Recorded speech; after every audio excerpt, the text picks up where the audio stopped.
Hello everyone. જો આપણે હવે સમર છે અને મેંગો બી મળે છે, તો આપણે મેંગો મઠ્ઠો બનાવીશું. તો આ દહીં છે, મેં પોલિથીનના કપડામાં નીચે તપેલી મૂકીને કાઢી લીધું છે. હવે એનું પાણી નીતરી જશે એટલે આપણે એનો મેંગો બનાવીશું. મેંગો મઠ્ઠો બનાવીશું. જો હવે એને તૈયાર કરીએ આપણે. જો આપણું આમ કાલે દહીં બાંધી હતું ને, એ મસ્કો રેડી છે. મસ્કો કહેવાય, અને પાણી નીકળી જાય એટલે આ મસ્કો. હવે એમાં આપણે સુગર એડ કરીશું. મેંગો મઠ્ઠો બનાવીશું. તમારે ઘર પર જો એ પ્રમાણે સુગર એડ કરવાની.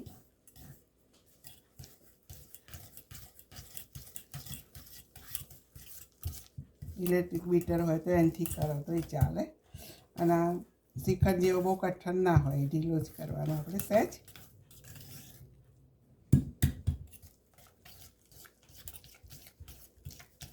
મિક્સ થઈ ગયું એટલે આપણે આ મેંગોનો 2 કેરી નાનીનો રસ કાઢીને રેડી કર્યો છે મેં, એ ઉમેરીશું.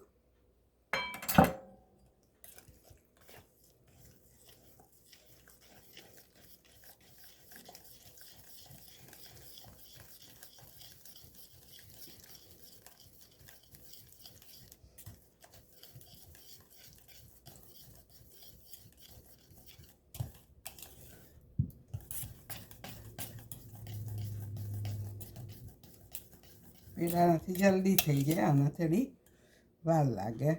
ઇલેક્ટ્રિક બીટર હોય તો જલ્દી થઈ જાય.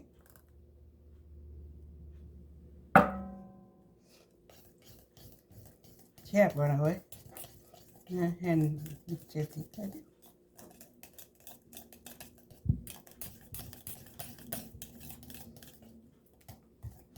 હવે જો ફ્રીજમાં ઠંડો મૂકી અને ખાવાનો રેડી છે અમારો. કાઢું હું બાઉલમાં.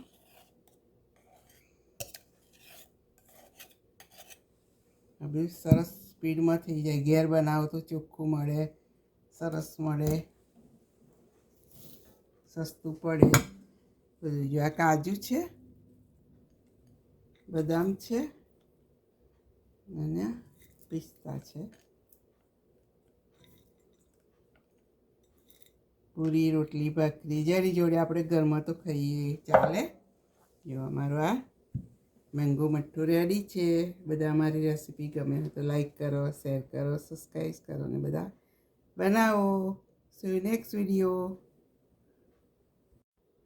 2 પાડજો એટલે પણ પછી તમારે પેલું પ્રોબ્લેમ થાય છે ને, ખબર પડે ને મને કયું સારું.